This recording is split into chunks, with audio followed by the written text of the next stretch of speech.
Hello and welcome to episode 5 of Putt, Pass, and Pitch. Today we're going to recap our Week 1 performances, talk a little bit about the Pittsburgh Steelers running back Le'Veon Bell, and then look forward to Week 2. So Week 1 was an interesting week to say the least. We will start with our picks. I did not fare so well. My picks were 8-8. I too like the 2018 Oakland Raiders 8-8. I came out 11-5. Had a couple early games on Sunday, kind of hurt me, but overall not a bad week for me. So let's start off with the surprises for you guys. Who as a team surprised you, or player, whichever you prefer? Which team surprised you? Well, my surprise team had to be the Bucs. I mean, they came in, no Jameis Winston.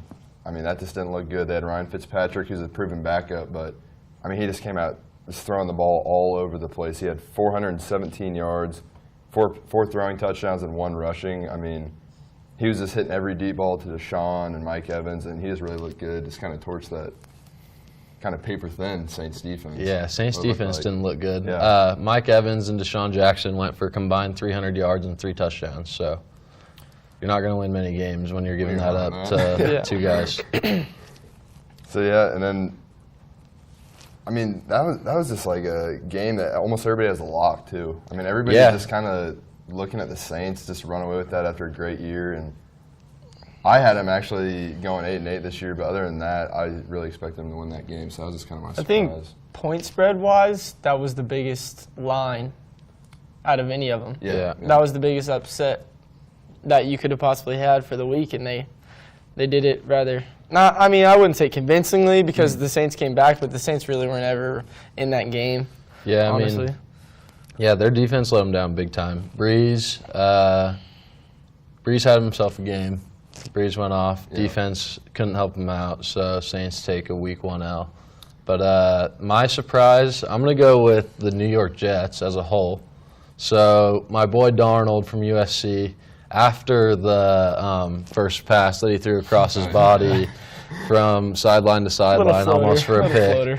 0 for 1 with a pick to start the game, but after that he was 16 of 20 for 200 yards and 2 touchdowns. So, I mean, he settled in. I thought he looked really good. Yeah, he really managed the game, I thought. Yeah. I mean, he had a lot of help, little turnovers, some big punt returns, but other than that, good. It looked crisp. Yeah. It looked like he just kind of was in the flow with everything. Yeah, I mean, Robbie Anderson made a really good play on that 40-yard touchdown pass. It wasn't a bad ball, but, like, Robbie Anderson definitely went up and snatched it.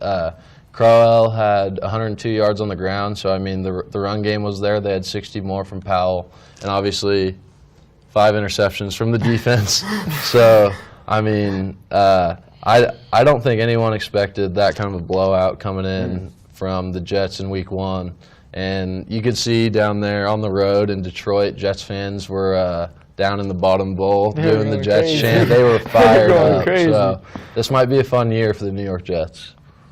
All right, my surprise, it isn't a surprise in a good way. It's more of a surprise in a bad way. Bringing it back to the first game of the year, Thursday Night Football, was Matt Ryan's inability to get a touchdown for the Falcons. I mean, they had that game. He had a pretty solid game. I mean, he found Julio 10 times for 170 yards.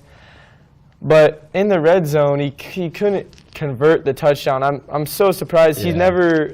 The red zone numbers from him to Julio the last years has been ridiculously bad. Like, Julio only had, 4 or so touchdowns last year, and for a top wide receiver like that, that's not good. Yeah. And as a Cowboys fan, I wanted them to win that game, and I thought they had a chance, but 21 of 43 really isn't going to get the job done with only 1 pick. Yeah, but you got to find a way to get it in the end zone through the air when you got Julio Jones on your team. Yeah, definitely. And, I mean, that game was just kind of a weird game to me. It was kind of ugly. Yeah, really Nick ugly. Foster for 117 to pick.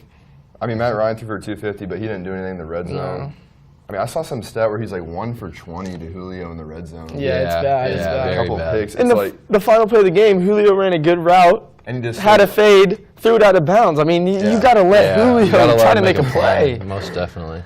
Yeah, so that was just kind of a weird game to me. Yeah, it was weird. Those two teams this next week, their week 2 game would be big to see how if that was just a fluke, they weren't playing well, they were nervous, or if they were really not as good as we might expect. Yeah. So now we go on to the disappointments. Yeah. Yeah, you want to I'll start us that off one again with it? So I did go with the surprise of the Bucs. So obviously the disappointment's the Saints defense. I mean, coming off last year, they had a great defensive year. I mean, they had Marshawn Lattimore, who is an All-Pro, I believe, and then I think their defensive end Cameron Jordan. Yeah. He's back as well. I mean, they just had a couple of studs on defense. And, I mean, I know it's Ryan Fitzpatrick. He is a gunslinger, but he just torched them. Yeah, I mean, he did torch them. It seemed like every throw was going for a touchdown when you're watching the game. So, I mean, I was just kind of disappointed in their defense and their team as a whole. Yeah. Just how they responded to that game. Yeah, I mean, like I said, we're going to see in week 2. They got the Browns, and the Browns, I mean, they're not a slouch this year. We saw they got off their losing streak with that big tie. So, I mean, they're not going to slouch around in week 2 against the Saints. I mean, the Saints' defense last year was top notch, and I think that's really what people were high on them this year is because their defense was so good last year, and it was so young. They thought it'd be right back, but they definitely took a step back in week 1. So that's scary for them against the Browns. I mean, you never know. You really never know. They got some pretty good weapons. Josh Gordon made a nice play for the Browns this week. Jarvis Landry, we know what we can expect from him. So we'll see. Njoku, So for my disappointment, I'm going to go home team on this one. Derek Carr's second half was very disappointing. The first half, he was 20 of 24 with 199 yards.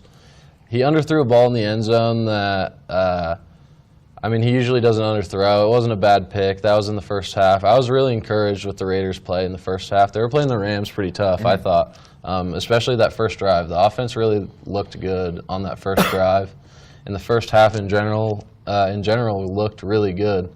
And then Carr, he had those 2 interceptions late in the game. The one that he just kind of floated up to nobody. Yeah, so I saw in a press conference post-game, he said that it was one of those ones where you guys probably know this, when you think you're going to make a decision, you think you're throwing it somewhere at the last second, he was like, oh no, like I don't want to do that. Trying to hold it back. So, I mean, I think he quote-unquote called it the stupidest play ever. Yeah, there's a thing on Twitter I saw was the second worst interception ever. Yeah. There was another one that was just somebody just threw it straight to the other team. Yeah, so Carr's second half was really disappointing to see the offense go down like that in the second half. So that would be my disappointment. I really liked how they started off the game though. I wouldn't be discouraged as a Raiders fan just because it was against a good football team and you played well for a while, and you can build off those. If you can build off the first half, should be all right.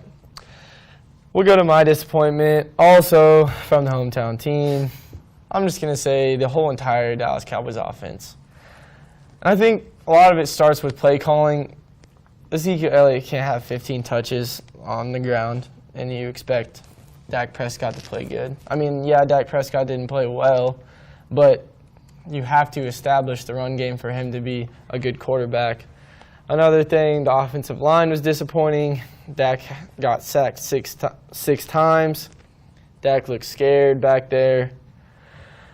I don't know. We'll see. The offensive coordinator is on a very hot seat, in my opinion. And like I was trying to say, it's hard. I realize your disappointment in Dak and the offensive line. But also, you can't put a lot of blame on him when there's no receivers open. Like I was saying, there's not a lot of talent. If you watch the game, they were getting open pretty decently. I mean, he was just not passing it. Yeah, Dak wasn't throwing it well, but also it's just not a lot of talent to work with. And his top receiver, Allen Hurns, that was his first game with him. Yeah, I understand. I understand. It is young. It is a new thing for Dak with new receivers and new everything. And that's why I'm more disappointed in the offensive coordinator than I am the players. Just because, I mean, we found a decent strategy there in the fourth. We were spreading out. The hurry-up looked good, and we found a way. And we found some holes for Zeke in the spread running game, like I said before the season, which would work. So hopefully they learn from that. I don't think the offensive coordinator is watching the show, but he probably should. He probably should. So, I mean, just a little I'll be disappointed again if Zeke doesn't touch the ball more than 20 times. I honestly think after that he'll touch the ball 10 to 15 times in the first half, just because there's they no got to reason get him not to. going. Yeah, for sure. So let's switch gears to another running back, Le'Veon Bell. He's been in the news quite a bit lately. Been absent. What do you guys feel like? What should the Steelers do with him after James Conner had a great performance? There's a report 3 days ago that said the Steelers won't trade Le'Veon Bell or rescind his franchise tag. So, I just kind of feel like that's kind of a system up there almost. Because, I mean, James Conner came in. He had 31 carries for 135 yards, 2 touchdowns, then 5 catches on 6 targets with 57 yards. I mean, Le'Veon, he might do a little bit more with a couple more touches and receiving-wise, and he'll spread out the field a little more. But James Conner looked good, and I don't think the Pittsburgh Steelers are in any hurry to get Le'Veon back, really. Yeah. I mean, if they don't have to pay him. You did not have the same energy when we were talking about running backs. I know, and now I'm surprised because The offensive line is really good. Like I said, Le'Veon benefits a ton from the offensive line. Now that the Cowboys' offensive line is terrible, it's probably the best offensive line in the league. And you got AB and Juju doing their thing. I mean, so here's my thing. If you're a Super Bowl contender, would you try to send the house for Le'Veon in a trade to try to win it? I mean, they said they're not willing to trade him right now. Not right now, no. But I'm saying if you're a Super Bowl contender, need a running back. What's the house? 2 first-round picks? I wouldn't say that. I'd say at That's least it? just maybe one. Would you give up one to try to win? One in a A player. first-round Yeah. pick for Le'Veon Bell for 6 just games for or this whatever year, it is? though, yeah. Absolutely. 100%. If I can't think of a team that really needs that, though. Think about the Eagles with. I mean, I know Jay. They I did know go Jay for Ajayi, yeah. Yeah, no, I know Jay Ajayi. I know like that whole situation. But imagine the Eagles and Carson Wentz with Le'Veon Bell back there. I mean, And that also has to do with cap, and we're not really thinking yeah. about all that right now. But say a good team like the Saints, if somebody gets injured or Jacksonville, Fournette's hurt now, I mean, I think it's, in sports especially, it's really win now always, no matter what. Oh, if you have a chance, you have to try to take advantage of it. So I would definitely consider trading for Le'Veon if my team was If it's in a team contention. need. Yeah, for sure. So here's my only thing with the Le'Veon deal. I mean, the Steelers can act like they're all, I don't know, on their high horse without him now after that James Conner performance.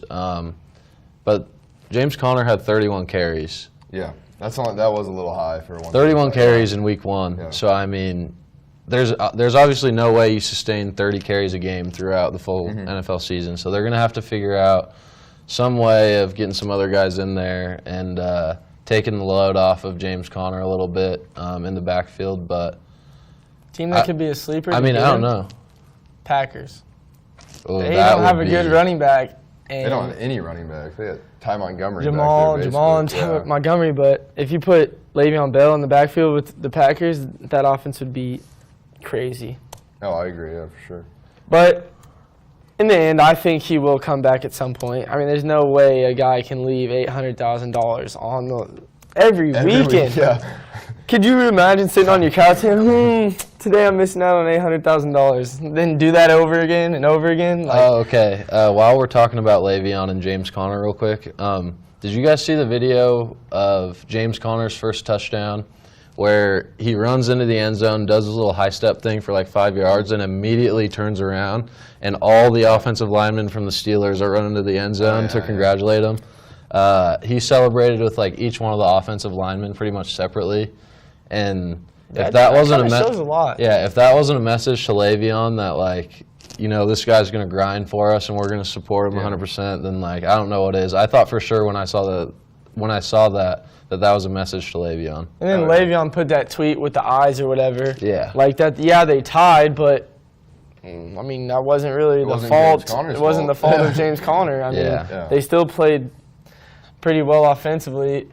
I mean, can we talk about Big Ben for a second too? Yeah. I mean, I know the Browns do have a good defense. They do have some talent, but he had a touchdown. He threw for 330, but 3 picks. Yeah, that's. And I'm pretty sure that last one would count as a fumble at the end of the game to Denzel Ward. So. He threw that deep ball straight to the guy. Like, I mean, it was terrible. Yeah. The one that just floated. Yeah, up in it the was middle just, of the like, field. way it was off. Awful. yeah. I mean, yeah, he just looked completely out of it, and it's kind of like he almost underestimated him. Didn't think he could make a play. And he's heard. They said he's hopeful to play against the Chiefs, Yeah. which would be a big break for the Chiefs. But yeah, that'll be interesting to see moving forward. So now we're going to move forward on here to our Week 2 selections. This week we're not going to talk about every game. We're just going to highlight a few games, and then we will post all of our picks there on Twitter later, so you guys can see the rest of that. So we're going to start with that Steelers-Chiefs matchup on the road for the Chiefs. Le'Veon don't know if he's going to be there or not. He still has until, Thursday or something to report before you can play. And then Pittsburgh quarterback Ben Roethlisberger said he was probable of playing with an elbow injury. On the road, I don't know. The Steelers didn't look good, but they didn't look bad, and the Chiefs' defense did not look good. And on the road, I think James Conner could have a big day. Mm-hmm. And my biggest thing is, like, Antonio Brown and Juju against that second half defense that the Chiefs had. I think they're gonna win the game. High scoring, 34-24 Steelers over Chiefs on the road for the Chiefs. Not first road start for Mahomes, but technically, I mean, that wasn't a road game. Yeah. Over half the stadium was red for the Chargers. So, Raj, what do you got for Week 2 there? So for Chiefs Steelers, I got. I hate to say this, especially with Vitt sitting right next to me in a Chiefs jersey. I got the Chiefs winning 24-23. Their offense just looked way too good. Their play calling was unbelievable. Oh my gosh! They were just getting the ball in the right spots to the right guys in the right places, and I mean, nobody was ever within 5 yards of Tyreek Hill when he touched the ball. And once that guy gets moving, you can't really do much about it. I mean, yeah, it's going to be a shootout. Neither team's defense is all that good. The Chiefs especially, their secondary looked really bad, I thought, in that last game. But I got the Chiefs 24-23. So you brought up the running game. I would kind of like to dispel that. We did hold Melvin Gordon to 64 yards.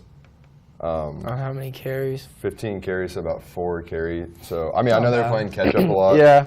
Philly threw it 51 times. But you guys already know who I got winning. I got Chiefs 27, Steelers 17. Wow, 17? You think they can hold AB and Juju to 17? I mean, I'm not confident in Big Ben right now. He didn't look good against. Yeah. I mean, we are an opportunistic defense. I mean, we got to Philly a couple times. But Patrick Mahomes did look great. Eric Bieniemy, the O coordinator, he was just promoted this last year, looked pretty good. I mean, he was calling a lot of good plays. The wheeler out to Anthony Sherman. I mean, how do you even think of that play? Yeah. That works perfectly. I mean, I know there's a lot of Pat Mahomes throwing a perfect ball, but Tyreek, 7 catches, 170, 2 touchdowns, the punt return to get it started. I mean, Kareem Hunt hasn't even got off yet, and I feel like maybe he could get going against the Steelers, and we could have a pretty big game there. Okay, so I was about to say real quick before we move to the next game, what do you think? Steelers have won 3 of the last 4 against the Chiefs. Yeah, that is our kryptonite for sure. Yeah. So what do you think about Kareem's role and Travis Kelce's role in Week 1? Like, you think that they're going to get more usage in Week 2? I feel you think they'll be more effective if they keep Kareem's touches? I mean, he didn't have a low amount of touches. What did he have, 16 carries, 14 carries? Yeah, 16 carries. More than 50. Zeke. Yeah. Crazy, jeez. So, yeah, I mean, I feel like Kareem, I mean, we were hitting a lot of, it was either like we were getting a big play or we were going 3 and out. It wasn't like we were at a sustained drive, so it's kind of hard to get in some rrhythm. I was a little disappointed in Kelce, though. Yeah. I thought he one reception for 9 yards, yeah. right? 1 for 6. And I mean, I felt Dropped like he was a little open. bit, dropped a few. Yeah, he dropped 1 or 2, but Mahomes missed him once on a seam. That was kind of a bad throw. He probably shouldn't have fit that in there. He was kind of covered on that Yeah. one. But, I mean, I feel like it's Kelsey. He'll get open. Yeah. Once he gets in a little rhythm, he'll start dancing. Mm-hmm. But As long as he doesn't, Yeah. as he doesn't start putting pressure on Mahomes to get him the ball, I think Yeah, he'll be all right. Yeah. I feel like he's a team guy. I mean, I Yeah. feel like he'll be fine. But, yeah, I mean, Mahomes obviously looked good. That was AFC Player of the Week, Yep. clearly. Yep. So I would have picked Tyreek. but Yeah, I mean, it's Tyreek. It is but what yeah, it is. Yeah, for sure. All right, so let's go to the next game that we have highlighted, and that's Vikings-Packers. I don't know about you guys. After watching Aaron Rodgers do his thing in the second half in Week 1, I'm not picking against that dude for the rest of the season, I don't tough. think. It's tough. That dude is a different animal. Is he going to play, though? Yes, he's going to play. Yeah, Did he you said not he's hear him fine. after He said the that game? right after, but he was on drugs. You think Aaron he Rodgers was is on gonna play? some He'll be strong pain there. meds He'll be after that. there. He will be there. Yeah. What kind of score you got? They're in Green Bay. Yeah, they're at Green Bay. So I got score. I got 31-24 Packers. Okay. Another high-scoring game. Yeah. Vikings defense is good, but I mean, Aaron Rodgers and Randall Cobb looked a lot better than I think a lot of people expected him to look out of the gate this season. So Made a huge play. Yeah. At the end of that game. Oh, yeah, big play. Well, I almost went the same score, but a little flipped. I went Vikings 28, Packers 24. I just think the Vikings, they just have too much talent. I mean, Kirk Cousins didn't look great, but he looked all right. They got Diggs, Thielen, Dalvin Cook looked pretty good in his return. And, I mean, I know Rodgers is back. I know he's a bad man. He's a bad man. But I don't know. The Vikings are just a really talented team. That defense looked good against Jimmy G as well. So I don't trust Kirk Cousins on the road at Lambeau, his first trip as a member of the rival Vikings. I have the Packers winning 35-24, similar score to Raj. It's just if that offense with Rodgers clicks like they did in the second half, I don't care how much talent you have, it's going to be hard to stop him. oh yeah, So I have them winning at home. yeah. I mean, like I said, that second half performance, him coming out there, I mean, limping out there on one leg, it looked like for a while. That dude put on a show. So, Oh, yeah. I mean, in the Vikings, they didn't do much for me in Week 1 against the 49ers. So, I mean, I'm going Packers. So move on to the next one. The Panthers did beat Marcus's Cowboys. They're going on the road to the Falcons, who didn't look too good. No. This is a big at the game for the Eagles. Falcons. Yeah, this is a Huge huge game game for the Falcons. Yeah. I feel like the Falcons do come out though. I think the offense will get clicking a little bit. Yeah. I got them winning 23-17. I just didn't see too much out of the Panthers offense. Yeah. I mean, the Cowboys defense did look pretty good, but They actually- I just needed to see a little more out of Cam before I start picking him to go on the road, especially at a Yeah. place like Atlanta and get a W. Yeah. Atlanta's offense wasn't terrible, just the red zone was bad. Yeah, I mean, they moved the Yeah. ball. Julio got open, which is what you kind of expect. I have the Falcons winning at home 27-20 over the Panthers, which they get bounced back, even up the division there with the Panthers. You got to win your home division games. You're going to win the division, and I have them winning the division. So Yeah. I got Falcons 27, Panthers 13. So same thing that Vit said. Panthers offense didn't do much for me in Week 1. Falcons, I think they're going to click a lot better than they did against the Eagles. So yeah, I think Falcons are going to come out and beat them by decent amount there. And we'll go on to Raj's game that he's interested in. AFC West matchup with the Raiders at the Broncos. I really liked what I saw out of the Raiders in Yeah. the first half. Yeah. I mean, Gruden had them pumped up. It was loud. It is a road game. But I have Raiders beating the Broncos 27-17 on the road. I just think especially if Martavis Bryant, new pickup, that's a good weapon for Derek Carr. And Jared Cook looked amazing out there. Yeah. Oh, yeah. I think they can go on the road and steal one against the Broncos. Yeah, so I took the Raiders 24-23 against the Broncos. Yeah, I was really encouraged. Like I said, the first half of that Raider game against the Rams, I was really encouraged. They looked good.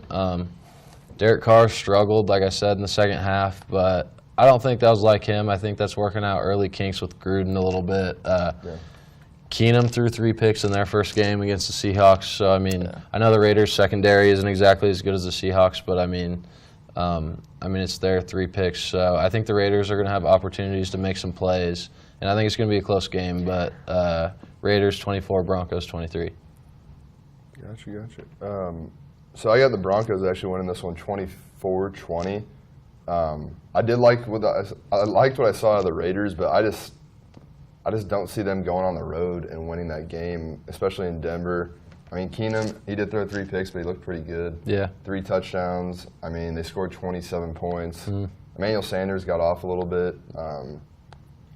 I don't know. It was just kind of it was kind of like a heart pick. There wasn't really a lot to it. Yeah. I just felt like the Broncos at home and the division.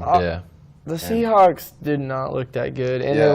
they lost Baldwin to early. I think it was early in the game. Yeah. So And he's out. Yeah. So, that'll be. So that's why I think that the Broncos beat a mediocre team. I mean, that's why I'm not really impressed with them as much. 3 picks against that defense. I know Earl Thomas, but other guys you can't really name who they are. So I'm not. I think the Raiders can do it. Yeah. Then we got another big game. The Jags and the Patriots. This will be. The Jags did not look that great, honestly. Yeah. I mean, Fournette's hurt. They said he's questionable with a hamstring injury to play against the Patriots. The Patriots look pretty good week 1. So, Vit, what do you got for that game? See, this is a rematch of the AFC title, and the Patriots got a little lucky last year. I'm not gonna lie, to win that game, but I got them losing at Jacksonville 28-24. I like what I see. I like what I see out of the defense, and I feel like without as many good wide receivers that can get open, I feel like that secondary will lock them up even more. I know Gronk will probably get off a little bit, but I don't know. This is another kind of gut feeling. I feel like Jacksonville, their defense looks really good. Yeah. Maybe Bortles will throw for a couple touchdowns, and TJ Yeldon, if Leonard Fournette doesn't play, maybe we'll have a good game. Yeah. Well, I'm going the other way on that one. I'm a Tom guy, obviously. Oh, yeah. Big Tom Yeah, Brady right, guy. yeah. So, I mean, I don't think Tom loses to Jacksonville this time. I got him winning 28-17. I don't know. Bortles, if you're asking me to pick Tom Brady against Blake Bortles, I understand the That's tough, differences yeah, in that's tough, receivers and defense and the running game and all that stuff. I'm taking Tom Brady every time. So I'm taking the GOAT Tom over Bortles. I came in here on my computer with Jags over Patriots. Ooh. I changed my mind. Yeah. Oh, yeah. For 2 words, Tom Brady. Yep. And Gronk looked really good in week 1, and that's huge. I mean, I know that they will probably have either Jalen or Boye on there, but those guys are pretty small. I mean, Gronk's an animal. So I think they'll do their best to try to stop Gronk, but I don't think they can do it. And then Bortles, Patriots defense can shut down Bortles. So I have a lower scoring game, Patriots over the Jaguars, 21-14. Yeah. Bortles threw for 170 last week. So Yeah, I mean, that's touchdown and a not pick. scary. I That don't know. Patriots D-line looked pretty good, too. They were getting to Deshaun, and I know they scored some points late, but that game really wasn't that close, and it was kind of due to the defense. So we got a Sunday night matchup, Cowboys versus the Giants. For me, I think this is a must-win for the Cowboys. Yeah. I mean, just for confidence-wise, Dak's confidence already looks shook. He looks shook back there. I think they need to win this one at home. I think they will win it at home, 24-13 over the Giants. The Cowboys' defense did look pretty solid. The defensive line looked good. I mean, there's some studs over there. Lawrence, they have new D tackles that were playing pretty well. Stopping Odell will be a challenge, but I think we can get pressure to Eli, fluster him, and Eli doesn't deal with that well. He likes to throw picks under pressure, so I got the Cowboys winning it at home. Well, Mark, I went with your Cowboys in week 1. You convinced me that man, that the Cowboys were going to come out looking good in week 1, and it just didn't happen. I'm not big on the Giants either, really, personally, but OBJ, I'll take the Giants because of OBJ strictly, basically. So I got the Giants. I got the Giants winning 20-16. Yep. I literally have the exact same score. Really? 2016 Giants. Okay. Yeah. I mean, like you said, that offense didn't look good. Yeah. The Cowboy offense. The line looks beat up. Zeke, he did get a touchdown late, but he didn't really ever get going. But if they start getting him carries, my pick could change. But I mean, that offense coordinator, he's got to prove it. And then just the Cowboys, this lack of talent offensively around, other than Zeke, it was so tough to watch. Yeah. There's just no big play guy. I know Tavon Austin could be that kind of like Tyreek, like poor man's Tyreek role, but like they just didn't show me enough for me to pick them, even though they're at home Sunday night, first game at Jerry World. But I mean, Fournette had a pretty good Jerry game against the World. Giants. 9 carries, 41 yards for 4.6 average before his injury. So I think if the Cowboys can get that established, that would be big. So to wrap it up, we're going to talk about our putt, pass, and pitch performers from Week 1, our top performers. And we'll start it off. I will go with Breeze. Breeze had a great day. Their team lost, but it really wasn't his fault. He threw for 439 yards, 3 touchdowns. The dude, that's regular. He does that on the regular, man. It's crazy. He's pushing his way up in passing yards, and he could reach that all-time list. I don't know what his projection is, but if he keeps on going the way he is, he's going to be moving up on that list. Yeah, for sure. So I'm going to throw a couple out there just real quick. So we got Mike Evans for 150, Deshaun Jackson for 150, Saquon went for 100 yards, Jared Cook 180 yards, Michael Thomas 180 yards, Julio Jones 170. I mean, there was a lot of guys that had really good performances in Week 1. Yeah, and then James Conner, I kind of mentioned him earlier, but once again, filling in for that Le'Veon role, 2 touchdowns, 190 yards total. I mean, he just came in, played really well. And on the flip side, the Cleveland defense, Denzel Ward, 2 picks as a rookie. I mean, he looked kind of different out there. Yeah. He looked like He belongs. He belongs. He kind of looked like tell. that Jalen Ramsey Yeah. type role for the Browns. So, I mean, that defense can get going a little bit. Do you guys have any Week 2 predictions for your top putt, pass, and pitch performers? Week 2, who do you got having a big week? Performers, Week 2. Let me check out some matchups real quick. Let's see what we got. I got one off the top of my head. Okay. What you got? I got Kareem Hunt. Yeah. Against the Steelers, yeah. I feel like he didn't really get that many touches. He got 16, not a lot for him. But I feel like he'll get going in the passing game, running game.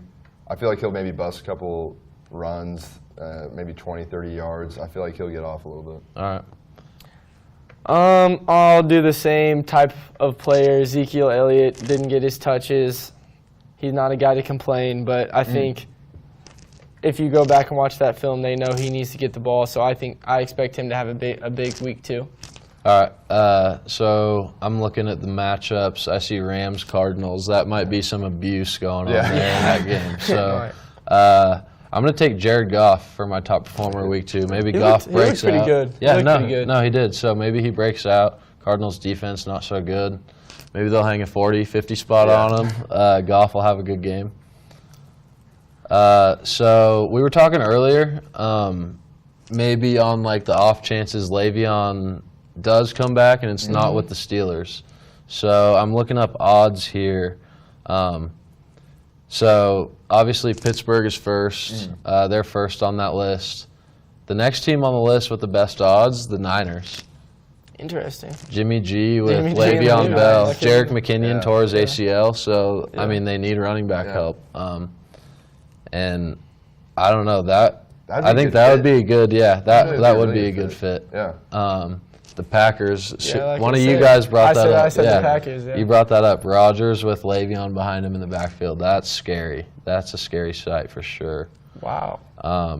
After that, the Browns. I mean, They got running backs, but they don't got no Le'Veon. yeah. That's for sure. I mean, I don't know. They have the cap room. I think that's one of the main reasons. Yeah, I mean, they got the room, but again, that's one of those things where they probably got to be giving up around a 6, 7, 8 win mark, where all of a sudden they realize like, hey, we're kind of in this thing. If we make a move for Le'Veon, we're in a better spot. Yeah.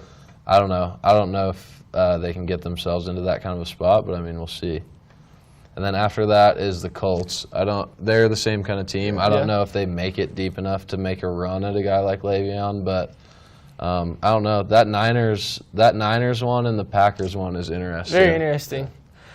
That's very interesting to look at. And tweet us who you think Le'Veon will be, and also tweet us about your putt, pass, and pitch performers for Week 2. Give us some of your predictions and selections, and if you get it right, we'll shout you out on the show.